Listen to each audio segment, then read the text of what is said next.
waa 6 November waxaynu joognaa goob lagu furayo bandhig kooban oo ku saabsan sanadguurida 40aad markii la hirgeliyay qoraalka farta Soomaaliga. halkan marka waxaanu ku soo bandhigaynaa taariikh dheer uu leeyahay qoraalka afka Soomaaligu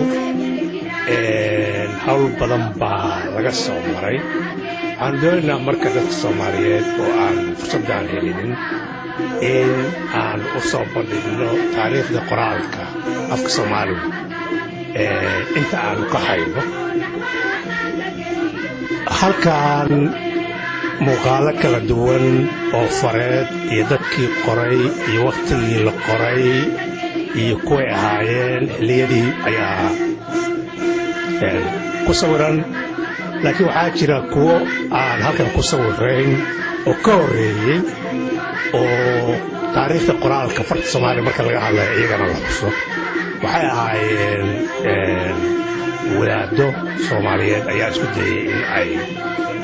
xuruuf carbeed oo carabi adeegsadaan qoraalka. Sheekh Yuusuf Alkawleyn ninkii aafla kordhawey aafloos dhawey aaflaa gobay baa ugu horreeyey inta la ogyahay. kuwo kalaa ka dambeeyey Maxamed baa isagoo laftiisu adeegsaday xuruuf carbeed. waxaa Sheekh Aways baa isaguna adeegsaday. waxaa kaloo isaguna xuruuf carbeed adeegsaday Sheekh Makaa'il nin la oran jiray. kuwaasoo dhan marka waxay adeegsanayeen xuruuf carbeed. waxaa kaloo jiray niman ayaguna reer galbeed ahaa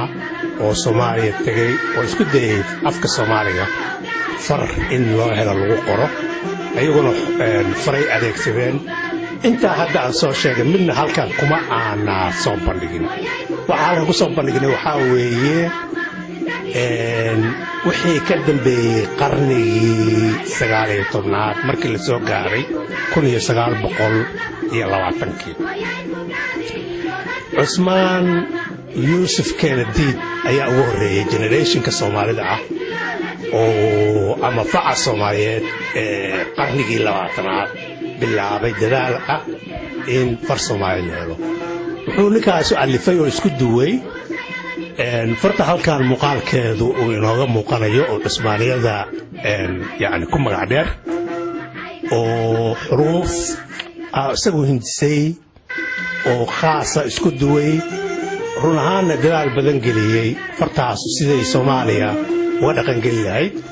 ururkii SYL ama leegada la oran jiray xilli go'nadoonka fartaa waa la isticmaalay. waxaa ku xigay oo asaguna far isku dayay inuu hindiso nin muxuu ahaa aan halkaa hadda sawirkiisii uusan ku jirin oo reer Boorama ahaa lana oran jiray muxuu ahaa Sheekh Cabdiraxmaan Sheekh Nuur qaadigii Boorama loo yaqiinay. ninkaas 1933 ayuu fartaa dhisay oo farta halkaa ku sawiran. nasiib darro ma aanaa helinin isaga sawirkiisii in halkaan ku muujino, laakiin fartiisu wataas far ka gudubtay deegaanka Booramana maysan ahayne. deegaanka Boorame ayaa fartaas aad looga isticmaalay waqtigii uu soo saaray wixii ka dambeeyey. waxaa ku xigay oo isaguna far isku duway Xuseen Sheekh Axmed Kadare ninka la yiraahdo. 1952 ayuu fartaan halkaan nooga muuqataa Xuseen isku duway. Kadare waa nool yahay. dadka faraha lahaa oo Soomaaliya ninka maanta nool weeye ninkiiyo kana. fartaan Kadariya la yiraahdaa. waxaa ku xigay oo asaguna isla waqtigaas far soo saaray Muuse Xaaji Ismaaciil Galaal oo halkan ku sawiran. fartii marka uu doonayay in af Soomaaliga lagu qoro waxaa weeye far carabi ah. carabiga alfabeetkiisa ayuu hindisay in loo adeegsado qoraalka farta Soomaaliga. waxaa ku xigay Muuse Galaal. waxaa ku xigay Mustafa Sheekh Xasan la yiraahdo وأسأقنا فرطان بالسي انتو دحيسي كل سقال بقولي كنتم كي إلى كل سقال بقولي إلى كي مصطفى الشيخ حسن فرتيسة وفرطة مقال كان لا هل كان ولا مغط فراها طبعا مدة كانت وحي كقد وانت هي أي شيء هي مركز الواقعيو هي مقالان يصير أخربيس معكو حيدي إبراهيم حاج محمود هل كان خصورا وحكيون لغنا راسه إبراهيم وحو أسقنا وتيه بساعة إن سومالي الوقرة أفك عربي وحو هنساعة صوبا يكون يسقال بقول إيو لحدك هدان أو لن وحي كم من نقدر قدي كون يسقال بقول إيو لحدنكي سوماليا مركي قوني قاطي دولة الصوماليات ugu horeysay bishii Oktoobar waxay magacowday lixdankii guddi ka soo tala bixiya fartii lagu qori lahaa afka Soomaaliya halka markay joogto guddigaas farahaas aan soo sheego oo dhan iyo far shira jaamac ninkaan halkaan ku sawiran shira jaamac Ahmed oo soo habeeyay oo Laatiin ku qoran guddigaas ayaa soo hordhigay shire muxuu ahaa farta uu habeeyay oo Laatiinka ah oo 1960kii la soo bandhigay uu soo bandhigay guddigan xubin buu ka ahaa guddigaas dawladdu ay u saartay farta inay ka taliyaan markii farihii oo dhan la isu wada keenay oo ay darseen waxay kala soo dhex baxeen laba farood waxay la soo baxeen fartii shira jaamac uu qoray iyo fartii Xuseen Sheekh Axmed Kadare uu qoray ayay kow iyo laba ka dhigeen waxay yiraahdeen haddii Laatiin la dooranayo waxaan ku talinaynaa in la qaato farta shira uu habeeyay haddii aan Laatiin la qaadanayna far Laatiin u dhow oo Kadare uu sameeyay ayay tan labaad ku taliyeen guddigaas waxaa madax u ahaa Muuse Galaal shire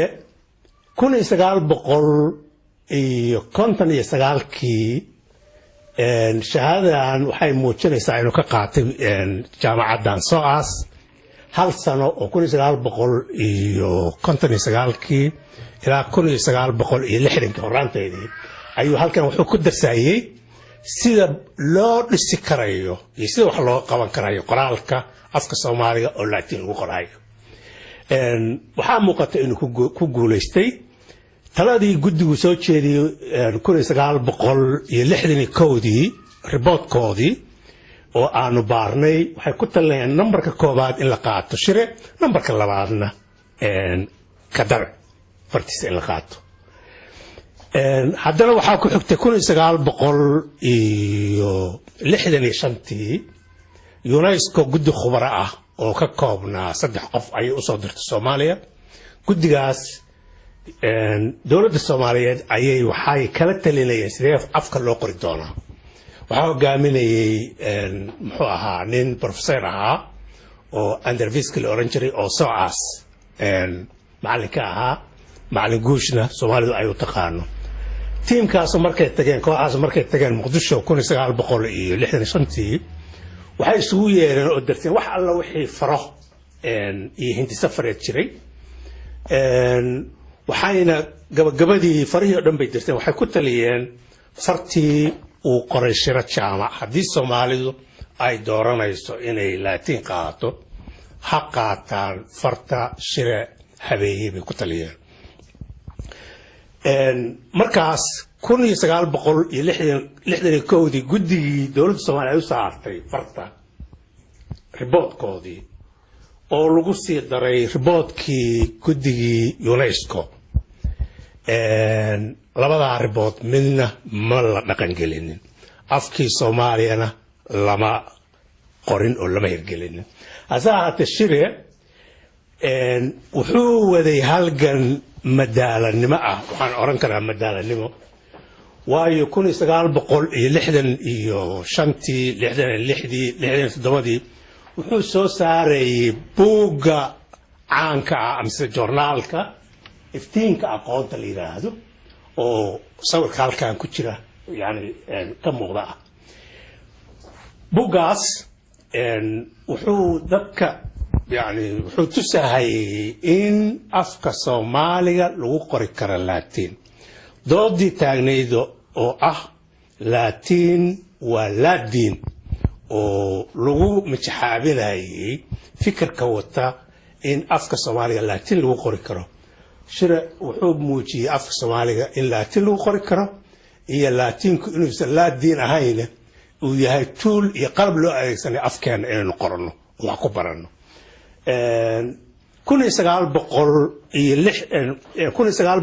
1972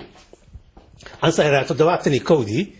markii xilligii kacaanka oo jimkii Hansal Maaxda ka ahaa waxay magacaabeen guddigaas waxaa madax u ahaa Shariif Saalax dad badan baa ku jiray xubno badan buu lahaa guddigaasu waa kan sawiradoodii iyo magacyadoodii inta aanu helay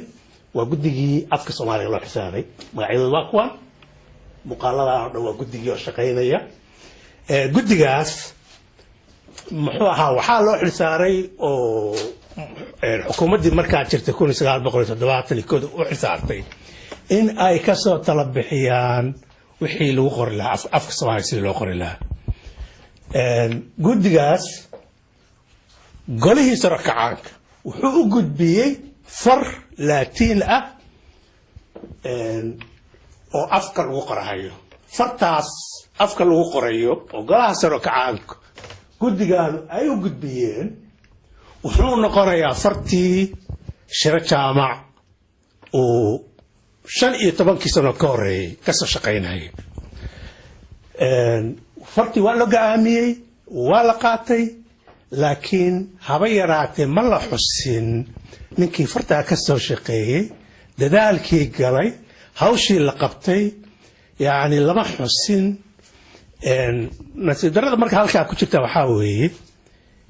waxaa kala go'ay dadaalkii qofkii yani rag dadkii soo hindisay shaqadii la soo qabtay iyo go'aankii la qaatay iskuma xirna farti waa la qaatay laakiin fartu iskama socone cid baa ka soo shafar diyaar ah la qaatay marka dadka Soomaaliyeed ma ayna ogaanin awood fursad uma ayna helinin ciddii mashruucan ka soo shaqaysay iyo heerarkay soo martay iyo yani ma la xusinin hase ahaatee gacanku runtii yani ku ammaanaya in fartii la hirgeliyay la qaatay fartii waa la hirgeliyay waxaa la qaaday olole weyn oo massive ah aad balaarnaa oo 1974 hal sano iskuullada dhan la joojiyay ilaa dalka oo dhan laga abaabulay in aqoon darrada la dagaalamo boostaradii markaas la soo saaray kuwaana ka mid ahaa haddaad taqaan bar haddaadan aqoon baro waxa la baranayaa oo lagu shaqaynayay oo laguna guulaystay waxay ahayd fartii Shira Jaamac uu isku duway oo si aad iyo aad u sahlan dadka Soomaalida u samaysay in ay wax akhri karaan wax qori karaan malaayiin qof baana wax ku baratay oo aqoon daradii yani waxaa ku dhacday yani jab weyn baa aqoon darada loo geystay haddii bini'aadamku ay aqoon daradu tahay cadow hubaal in afka Soomaaliga la qoro lana baahiyo guul weyn oo Soomaalidu gaartay bay ahayd guushaas ammaan iyo lib weyn buu ku leeyahay ninka halkaa ku sawiran oo hadda mootan waa Shire Jaamac Axmed waxaanu ka fakaraynaa haddii aan laydmo oon gacanta ku haynaa taariikhda qoraalka afka Soomaaliga buug inuu ka soo baxo waxaa ka soo bixi doona filim waxaana la abuuri doonaa hay-ado horumariya afka iyo aqoonta iyo dhaqanka dadka Soomaaliyeed waxayna la tahay waqtigii loogu baahi badnaa in lagu jiro intaana ka bixin marka waxaan doonayaa in aan xuso warqad halkan ku dhegan warqadaas Shire ayaa qoray wuxuu qoray bishii April 17keedii 1972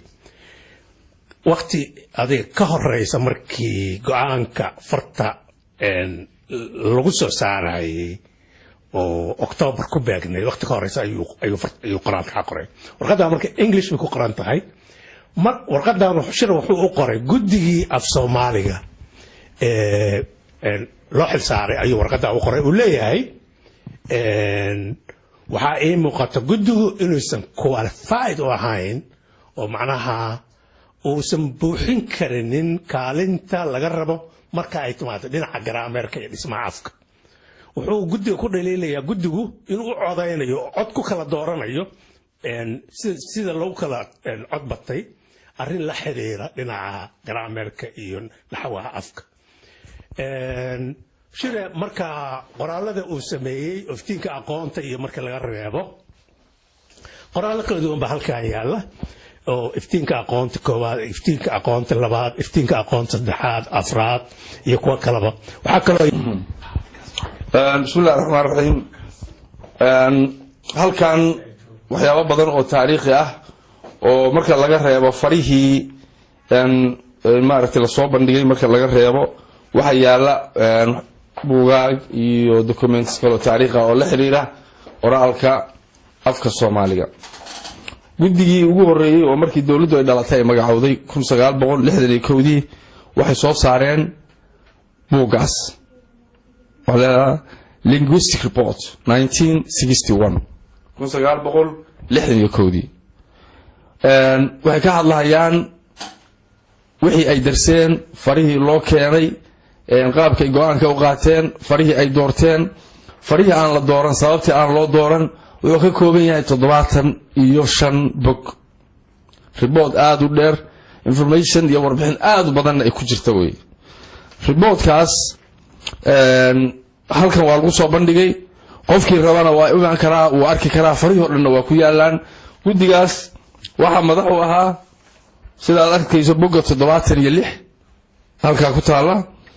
Muuse Xaaji Ismaaciil Galaal gudoomiye waxa weeye waa chairman qofka labaad Sheila Jaamac Ahmed waa gudoomiye ku xigeen Xuseen Sheikh Ahmed Kadare waa secretary ama maaragtay xoghaye oo waliba dhinaca art secretary weeye Ali Sheikh Abdullah Qutbi Abubakar Fadada iyo Cadow Sheikh Ali وتضبط حبنود وهالكا كيالا guddigaasu waxay farihii ay sida la sharaxay ay soo doorteen bogga 74 farta ku taala oo halka ka arkaysaan oo farta uu soo gudbiyay Shire Jaamac Ahmed halka dadka fiirsan wax ku arkaysaan Latin script number 1 the Latin alphabet recommended for the adoption in Somali 1961 waa farta uu soo gudbiyay Shire Jaamac Ahmed ayay guddoonsadeen ayaga oo fartani waa bilow wax hadda fartan ku ziyaada ah oo sida aan u qoro ka bedelan waxa ka jirta halkaas ay ku taalo CH oo markaas uu isticmaalay meesha xaada inta kale waa isaga mid shaqalka dheer hadaad eegto shaqalka gaaban hadaad eegto wax farqiya ma leh taasna sida aan buugaagta aan ka arki doono uu qoray wuxuu bedelay 1966 ayuu xaada bilaabay intii ka horeysay wuxuu isticmaali jiray CH farta labaad oo ay ku taliyeen waa fartaas وتاسا سكريبت نمبر 2 halkaas ku qoran waa bogga 75 oo diyaariyay Xuseen Sheikh Ahmed Kadare 1952 waxa weeyaan wata ayuu saxabkii loo qorayo fartani ma aha Latin Arabina ma waa far cusub oo asagu u sameeyay oo sida arkaysaan halkaas sida farihii kale oo badnaa 12 farahani 18 ka ee la soo gudbiyay 61 12 kamid ah waa far cusub oo markaa la alifay weey 12 kamid ah afar kamid ah waxa ahayd Latin saddex kamid ah waxa Arabi saddexda Arabiga ah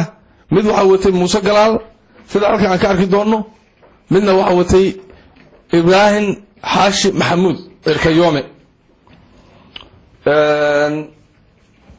waxa weeye conclusionkii iyo go'aamadoodii iyo guddigan sidii wax u gaareen kulli halkan bay ku yaalaan waana information aad qaali u ah qofkii chance u helaa waa iman karaa waana halkan ku arki doonaa waxa ku xiga reportkan ay soo saareen UNESCO 1966 guddigaas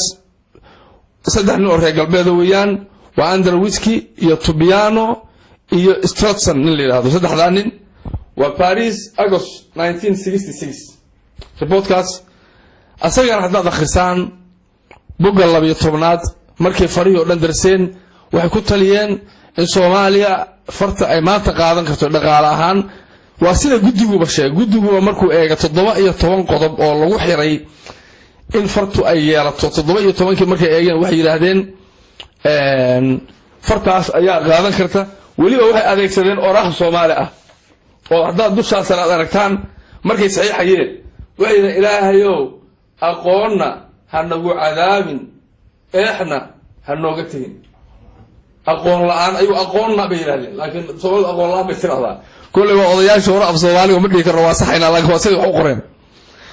guddigaanu UNESCO raggan loo saaro khubarada waxay ku taliyeen fartii 61 guddigaas soo qaateen haddaad eegto bogga 12aad ee reportkan ayay ku qoran tahay reportka UNESCO oo Somali the Somali writing the writing in Somali waa saddexda nin oo reer galbeedka soo saaray ayaduna waa sidaas halkan waxa yaala kuwii ugu da'da weynaa iftiinka aqoonta kan waa 14aad le waxa weeye labadii asbuuc mar soo bixi jiray wuxuu soo baxay hadda kani 66 bishii November waa inta aan hayno laakiin kuwa ka da'weyn baa jira oo yaala Moscow oo suuro gali weyday inuu yimaado Nicky George 6 book buu geeyay ilaa oo iftiinka aqoonta ah oo halkaas taala laakiin may suuro galin kani waa 67 January waxa weeyaan waa bille meesha kan asbuuc la ka ahaa kan waa iftiinka aqoonta asaguna kullu way kala duwan yihiin midba wax gooni ka hadlay dhamaantood waxa ku yaala maqaalado waxa ku yaala sheekooyin waxa ku yaala gabayo waxa ku yaala waxyaabo aad u kala duwan ba ku qoran waxaan ku raadayay kan waa sidoo kale waa 14aad le waa labadii asbuuc mar buu soo baxay sida halkaas aad ka arkaysaan labadii asbuuc mar buu soo baxay waxa kale halkan yaala ruuxan sheekadan la yiraahdo ruuxan oo sheela jaamac qoray soo saaray markii ugu horeysay oo farta la dhaqangeliyay 73 buu ku soo saaray xamar hadda sheekadan aad wax yar dhuuxdo waxa dareemaysaa shira sida uu uga xumaa in aan la xusin magaciisa markii farta la qaatay bogga koowaad wuxuu ku qoray hadal sarbeeb ah oo aan wax xiriir sheekada la lahayn wax xiriir aan lama lahayn sheekada waa gabay laba bayd u tiriyay qabaan bulxan wuxuu yiri maashaan la sarin waa dambay sarakacaan taay socdu waxay ka quruntaa waa halkaan hilib ku saafnayn macnaha wixii la qariyo maasha waa taqaana maashaan la sarin waa dambay sarakacaan taay socdu waxay ka quruntaa waa halkaan hilib ku saafnayn macnaha mariska la qariyo xuquuqdeydii iyo dadaalkaygii maalin un bay dilaaci doontaa maasha haddaan la sarin mar un bay qaraxdaa dilaacdaa malaha maantu ka hadlayaan malayna marka waka sarbeebta sheekada waa sheeka maaragtay aad cajiib u ah dadna way yaqaanaan ruuxan waxaad ka heli kartaan SOAS London University qofkii u baahday library-geeda waa lagala soo bixi karaa halkan waxa yaala oo ka daaweyn oo 270 iyo 273 soo baxay markaan Sharif Saalax ayanti dhowdaan waraysanay wuxuu noo sheegay in ayaga guddigoodii aan loo dirin inay far kala doortaan laakiin golihii sare ay loo idmaday kaliya inay sameeyaan saddex wax inay naxwo baysiga sameeyaan soo saaraan buug naxwo ah inay soo saaraan qaamuuska af Soomaaliga iyo inay tarjumaan buugaagta iskoolada hoose maanta halkan waxaan ku haynaa laba kamid ah waajibaadkii guddiga af Soomaaliga 71 la magacaabay loo igmaday waa naxwihii ay soo saareen guddigu waa naxwihii baysiga ah waka 1973 naxwihii ay soo saareen halkan waxaan ku haynaa qaamuuskii af Soomaaliga oo guddiga soo saaray laakiin lagu xurmeeyay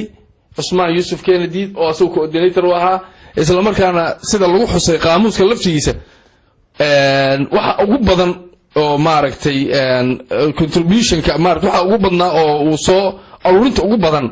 oo asagu horay u sii hayay asaga iyo aabihiisba wax ay horay u sii kaydiyaan oo badan in si sahlan halkan loogu soo wareejiyay ay ku xusayaan laakiin guddi ahaan bay u soo saareen qaamuuska waxaana la yiraahdaa qaamuuska Cusmaan Yuusuf Kennedy wakaasa waa qaamuuska caanka ah oo de aadna quality-giisa maartaydiisu aad u sareyso weeyaan waxa halkan yaala naxwihii marka laga yimaado naxwaha yare basic ah naxwihii ugu horeeyay oo la soo saaro oo Shira Jaamac oo soo saaro oo af Soomaaliga buug naxwo af Soomaali oo Soomaali ay qorto ugu horeeyay waa Shira Jaamac Ahmed wuxuu soo saaray 76 waa naxwihiisa caanka ah maaragtay waana buug ka weyn marka loo eego kaas basic ah oo ka basic ah waa buug yar halkan waxaa yaala Kasmo kii ugu horeeyay oo soo baxa 15 sano ka hor Kasmo hadda waxay jirtaa hadda u buuxsatay 15 sano oo aysan maalin istaagin wixii adduun la soo maray laftigeeda in la xusay maanta waa halgankay ka mid tahay annaga ku jirnaa dabaaldegayna afarta guuladii af Soomaaliga ayaa waxa nasiib noo ah in British Library-ga uu qayb ka qaatay oo waxyaabaha ugu da'da weyn oo halka yaala ay keeneen qaybta codka sound archive-ka ku jirta Emma waxa weeyaan waa gabar PhD sameeynaysa hadda way dhamaysay 4 sano u dambeysayna ardayda King's Cross iyo Camden iyo Soomaalida la shaqeynaysay marka waxay noo soo bandhigaysaa maanta wax badan oo British Library-ga yaala oo ilaa 1901 way musiga ugu weyn macnaha waxa ku kaydsan 1901 music la soo duubay 1920 gabay la soo duubay waxyaabo af Soomaali ku saabsan oo Andrew Whiskey iyo Allah u naxariistay Muuse Galaal ay isla duubeen oo ku jira British Library-ga waxyaabahaas ay noo soo bandhigaysaa waana wax maaragtay aad iyo aad maaragtay dadka ay uga faa'iidi doonaan sidoo kale British Library-ga wax badan baa ku kaydsan loo baahan yahay dadka Soomaaliyeed yimaadaan ay arkaan oo haddaan meesha la imaanin oo laga barakaysanin oo wax laga fiirin waa uu yahay ay noqonaysaa in marka dambe la iska laabo qaybtaas oo dhan marka dadka Soomaaliyeed waxa ku talinayn inay yimaadaan halkaan de taariikhdii waa ka display wiiga oo waa furnay haddana waa furan tahay cid imaan kartaa inay yimaadaan taariikhda farta Soomaalka iyo qoraalka iyo ogaadaan marka waa mahadsantiin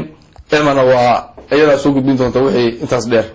My name's Emma Brinkhurst, and I've been working with the Somali community here in King's Cross in North London for the last 4 years now. I've been researching the continuation of oral tradition in this Somali community in the diaspora.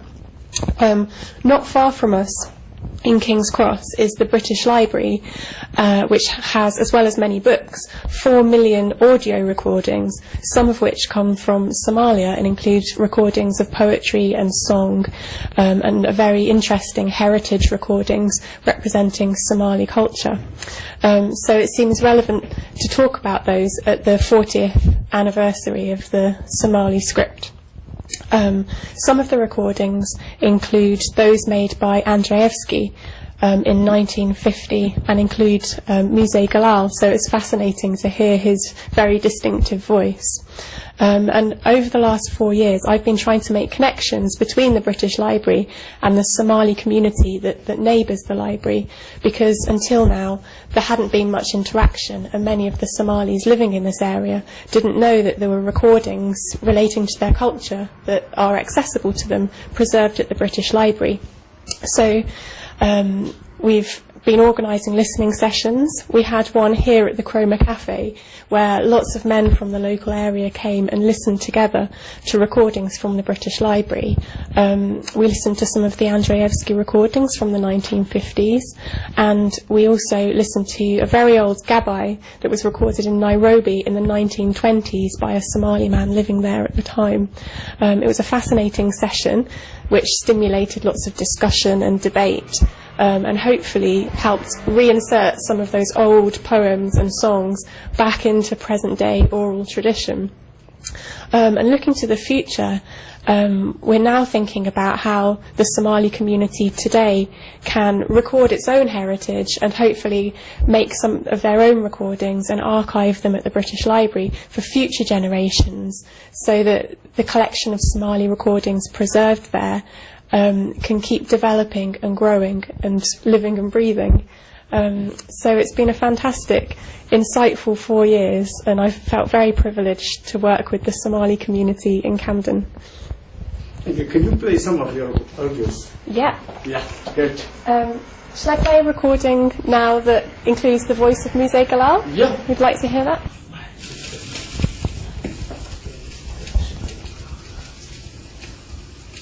وحلي حضر دباب وأن بادري هرولا قشي مركزات لبحني وارد حشقي مركزات لبوعي يا هشم مقل يسبر بس إلى حالي بركة خلنا حضر دباب وخلو كل شيء مركزات لبح عرورو intuu si xun u eegay markaasuu libax aroodaro markaasuu urwaadi. And this is Gabai from 1920s.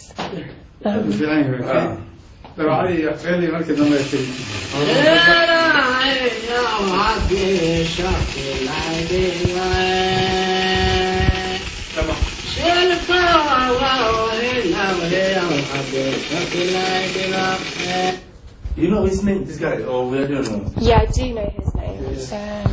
Just have to look it up. Put the microphone. Yeah, put this microphone. Yeah? Put over next to, yeah. Okay. Yeah, then later. The name of the person is Abukir Awad. Abukir Awad.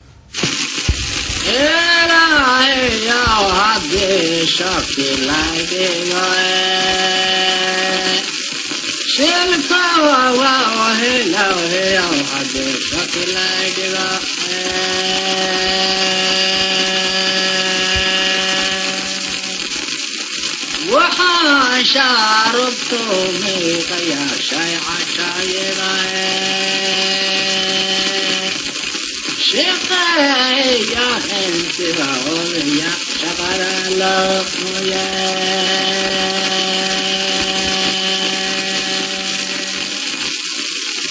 شقي يا انت يا شغل اللقمية شعيب وولو ترى رقبة الخضايا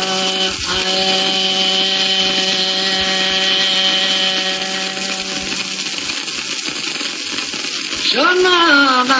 رقبة لاحقة يا شريفة يا شنا دربة لاحقة يا شريفة يا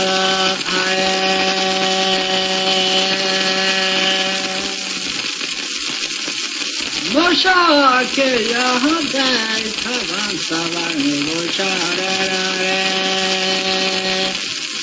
مشاكل يا هداي طبعا طبعا مشاكل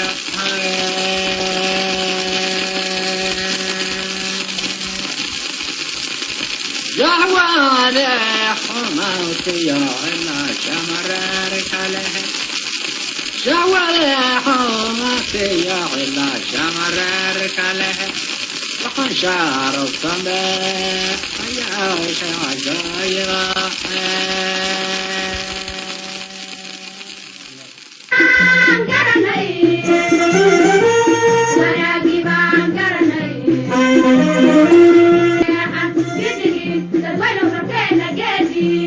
يا